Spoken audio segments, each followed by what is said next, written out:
Alhamdulillah, peace and blessings be upon him. My beloved brothers and sisters, have you ever stood in Salah, your hands folded, your lips moving, but your heart somewhere else? You start Allah Akbar, and within seconds, your mind drifts.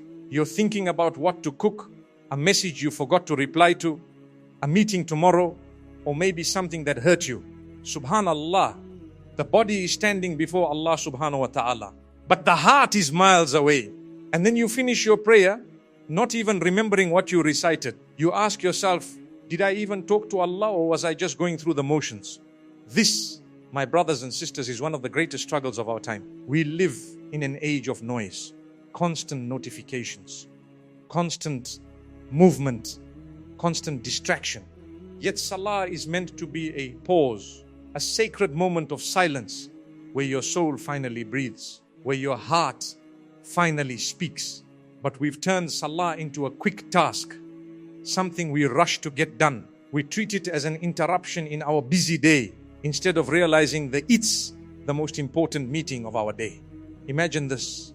You're standing before the King of all kings, Allah subhanahu wa ta'ala, the one who gave you life, the one who controls your heartbeats, your risk, your future, and He allows you to speak to Him directly, privately, 5 times a day. What an honor. Yet how often do we pray as though we're in a hurry to leave that meeting? Subhanallah. The Prophet Muhammad, peace and blessings be upon him, once said, when one of you stands to pray, he is conversing with his Lord. Think about that for a moment. You are talking to Allah subhanahu wa ta'ala, the Lord of the worlds. So the next time you stand in Salah, try to remind yourself, this could be my last prayer. Yes, ma'am. The last time my forehead too poaches the ground before I return to Allah. If this is my last Salah, would I rush it? Would I think about my phone, my work, my deadlines? No, I would cry. I would beg. I would slow down. When your heart whispers, you're busy, hurry up, answer it softly. No, nothing is more important than this moment with my Rabb. Because Salah isn't a break from your life. It's the reason you were given life. Sometimes, my brothers and sisters, our hearts feel heavy when we stand for Salah. We say Allah Akbar, but our mind is already wandering, thinking about work, studies, money, problems, or people.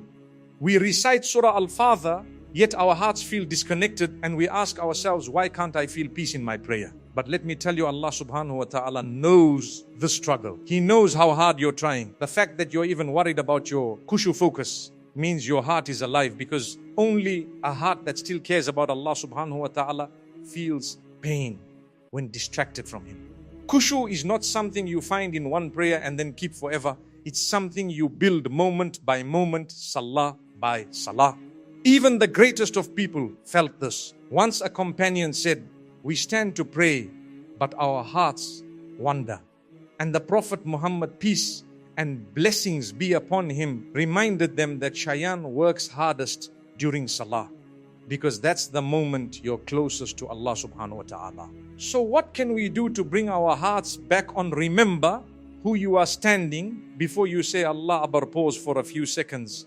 Breathe, realize that you're about to speak to the King of all kings, the one who gave you life, the one who listens when no one else does. This isn't just a ritual, it's a private meeting with your Creator.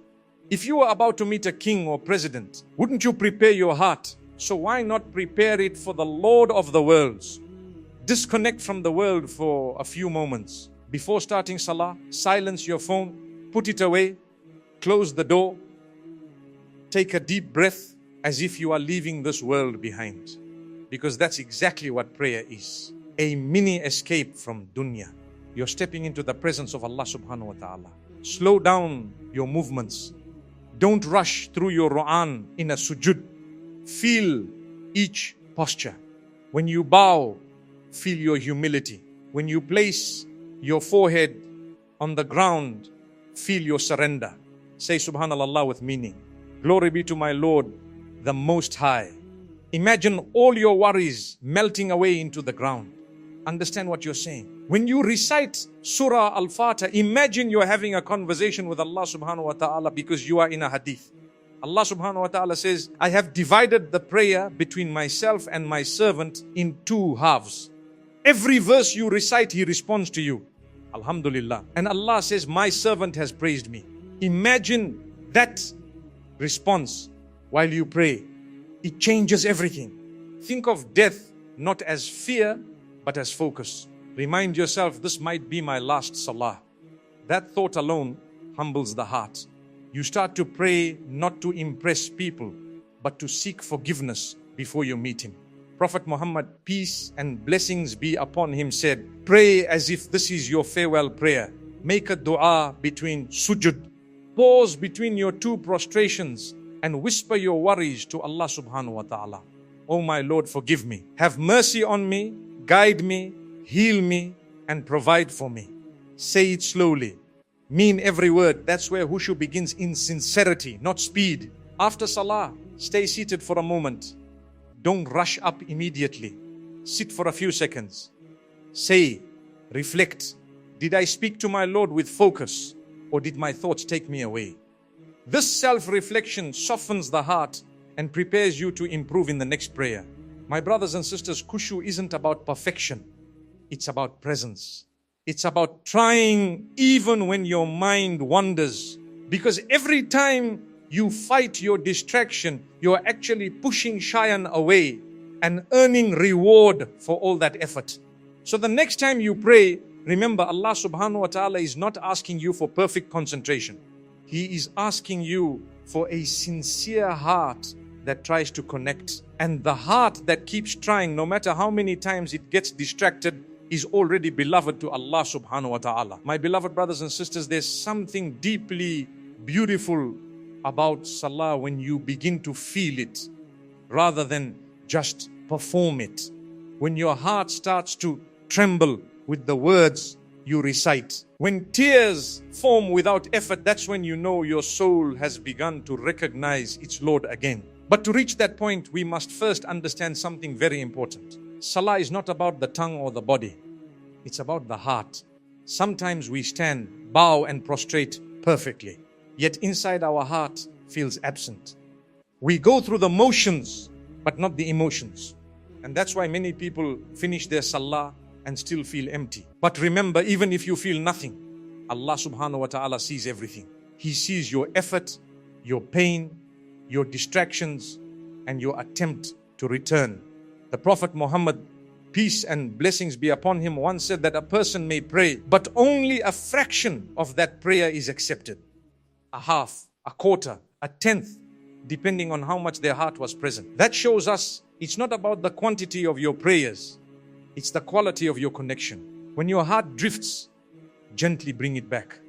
Don't give up just because you lost focus. Every time you realize your mind has wandered, softly remind yourself, I am speaking to Allah now.